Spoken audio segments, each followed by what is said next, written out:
Hello and welcome back, or if it's your first time joining me, welcome. I call the channel the Jungle Nook, and I'm getting ready to go out on my porch and pot up some ferns. So I thought it would be a great opportunity to share with you some of my tips and advice on not only how to keep a outdoor hanging basket moist, but what to do if it does happen to dry out. I'll also talk real briefly about fertilization and lighting, but keep in mind, although I'm working with ferns, this advice is for all of your outdoor hanging baskets over the summer, even your flowering baskets like petunias and things like that.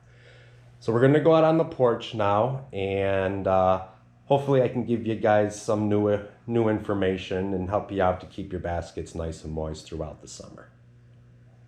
So, when you have hanging baskets outside and it's a nice hot day and the basket starts to dry out, you can tell simply by picking it up whether or not it's dry. So it'll be very light.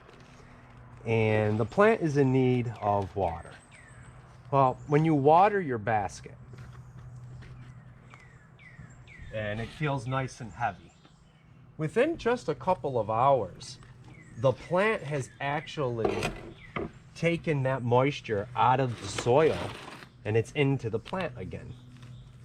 So when your basket's dry and you water it, within a couple of hours, it needs to be watered again because you want the soil to always be moist. You don't want it to dry out. So when it's dry or it's in need of watering, you'll water it, you'll wait a couple hours, and then you come back and water it again, so that way the soil stays moist and the plant can continue to get that moisture and the nutrients and stuff out of the soil. Also, you know, if you got baskets and stuff outside, and let's say they're in your backyard, on your patio or something, and it's really hot, you can have multiple places for your baskets and move them around so that in summer, when you got really hot temperatures, and especially when the evening temperature is staying quite warm, you can move your pots so they're not in direct sun or so they're in a cooler area. And believe it or not, even the wind, the warm air, the dry warm air will suck moisture right out of the basket on you. So if you're not going to be, let's say, using your patio or in your backyard, you can move all of your hanging baskets to a more suitable spot during those real warm, dry, hot spells. And then all your baskets and stuff are all in one area to make it easier to water them all and to keep an eye on them. Think of a garden hose. When your garden hose, when you're not using it and you turn the water off, it gets limp. You know, there's no pressure in the hose, so it's soft. That's the same with the veins inside of the plants. When they're in need of water and they're starting to wilt and stuff, and you add water to the basket, it sucks up that water and the plants perk up. That's because of the pressure, the water pressure inside of the veins of the plant. Well, that water got in there from the soil. So you have a wilting plant, you'll water the dry basket and the plant picks up. Well, that was all the water that you just added to the basket. You do not want to get into a cycle where your plant is constantly wilting or the soil's constantly drying out. That will really slow down and hinder the performance of your plant over time. You want to keep it moist, not soaking wet. When you hear them say, you know, let your plants dry out in between waterings, they don't mean bone dry or every time you water. Think of a sponge. You have a sponge, you submerge it in the water, you take it out, you wring it out as much as you can, and can't get no more water out of the sponge, but the sponge is still moist. That amount of moisture is technically what they mean by letting your plant dry out. and that's when you want to water it again. When peat moss and stuff actually really dries out, you'll have to water that quite a few times before it's actually able to be fully hydrated. Plus, the potting mix will actually, as it dries, it will shrink.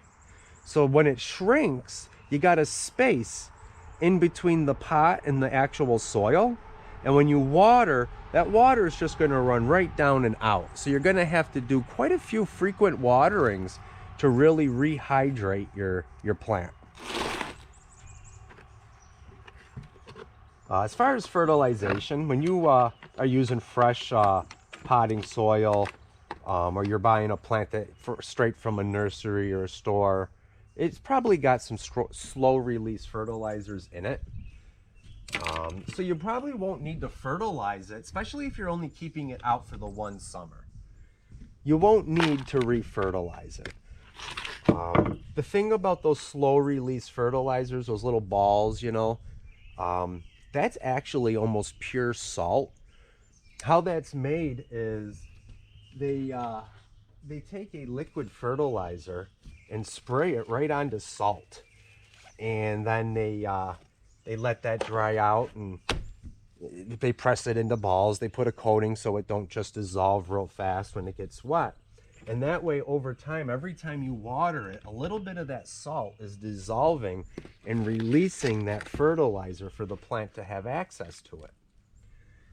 The problem with that is you're starting to build up salt inside of the soil, which is not good for the plant. So when you have your pot and you know the soil's nice and moist, periodically, at least maybe once a month, you're going to want to really water it good to the point where the water's flowing out. Now, I don't mean when it's dry and you got that gap, but when the soil's moist and there's no space in between the soil and the inside of the pot, you want to continue to water it until the water starts coming out of the bottom, and that's flushing out the salt, flushing the salt right out of the soil. But again, the most important thing is don't let it dry out. I think, well, I know that when I first started taking care of a lot of baskets, you know, sometimes they would dry out, and I would hydrate them really good, and then I wouldn't come back until the next day. I didn't realize that within a couple of hours, the soil was already dry again. When you get your tags in the plant, or you look up your plant to see how much light, what its light requirements are, and it tells you a minimum of, you know, maybe it says it needs at least 4 hours of light. That just means that it's going to survive with that amount of light. These ferns here are full sun ferns, so I'm going to have them in full sun. But let's say we're doing a Boston fern, which you would pot up the same way, which does not want to be in full direct sun all day. And it says, you know, requires, you know, a minimum of 4 hours or whatever. The more light you provide your plants with, the quicker, the faster they're going to grow, the healthier they're going to be. Let's see what this tag actually says. I'm curious. This tag is saying 4 to 6 hours of sun. 4 to 6 hours you need it to be in the light. Well, I'm going to have these out in the light where they're going to be getting probably, you know, they're going to be out in the sun all day, which is great. The more hours that it's actually in the sun, that's when it's in the process of photosynthesis, and that's when it's able to grow and thrive. You do want your plants in light as much as possible. Let's say you have a Boston fern that likes bright indirect light, not direct sunlight like these. Well, you still want it to have indirect sunlight all day long if possible, because when it's actually in the light, that's when it's, you know, creating the photosynthesis and the food that it needs, the sugars and everything, and that's when it's actually growing. So I do water my ferns every single day. I mean, yeah, there's days I don't water, there's days I'm not home, there's days I forget, but pretty much every single day I give my ferns water, even in the house. they dry out. The nice thing that I like about ferns too is they're pretty pest resistant. There's not too many. I've never had a problem with pests with any of my ferns, actually, ever. Not saying it's not possible, but I've just never run into it. So I got some potting mix here. These are just what I happen to have laying around. You want to use potting mix in pots and baskets because it's made primarily from either peat moss or coco coir. Both of these are made from peat moss. It's lighter than topsoil. It doesn't compact and it's not as heavy. You don't want to ever use topsoil in a pot or a hanging basket. Topsoil will actually, it holds too much moisture. It gets compacted, and if it dries out, it gets hard. And even when you re-moisten it, it can stay hard, and the roots really can't spread out and grow and get the nutrients and moisture. I'm going to be adding some long fibered, some long fiber sphagnum moss. All I do with this is I put it in a bucket. I have several bags in there right now. I fill it with water and put a rock on top of it. I let it sit in there for about an hour to get moist. We're just going to mix all three of these products together. Now with the sphagnum moss, you don't want to wring it out. You don't want to compact it. Just let some of that excess water drain off. Not squeezing it.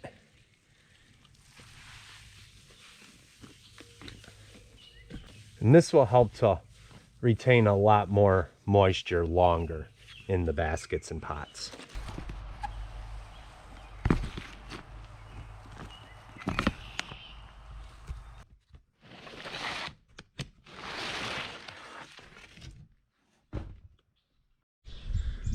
So I want to show you guys how much moisture it actually takes to hydrate peat moss or coco coir.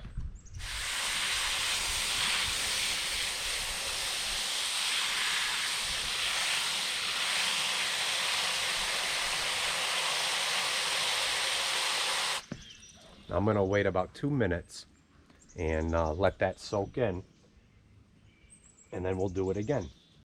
It's been 2 minutes. There's nothing coming out of the bottom yet. I'm going to hydrate it again.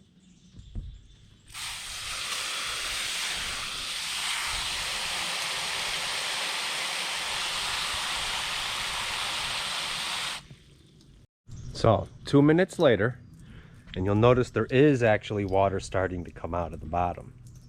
Now I'm going to do it again. It's the third time.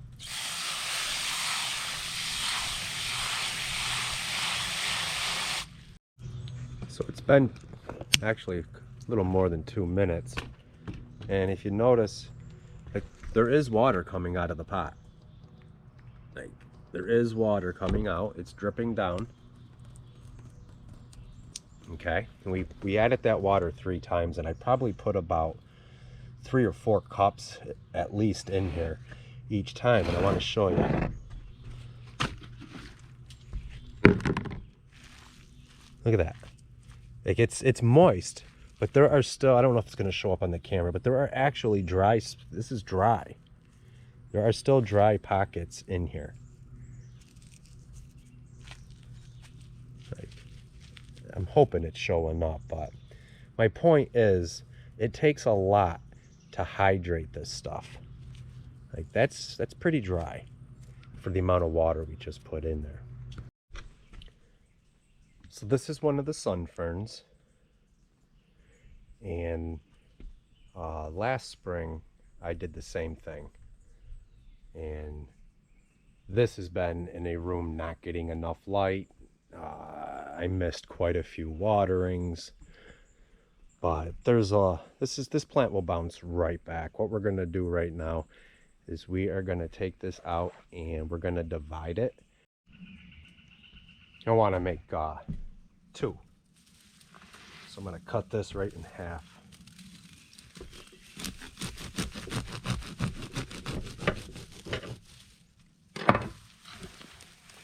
Just cut it in half.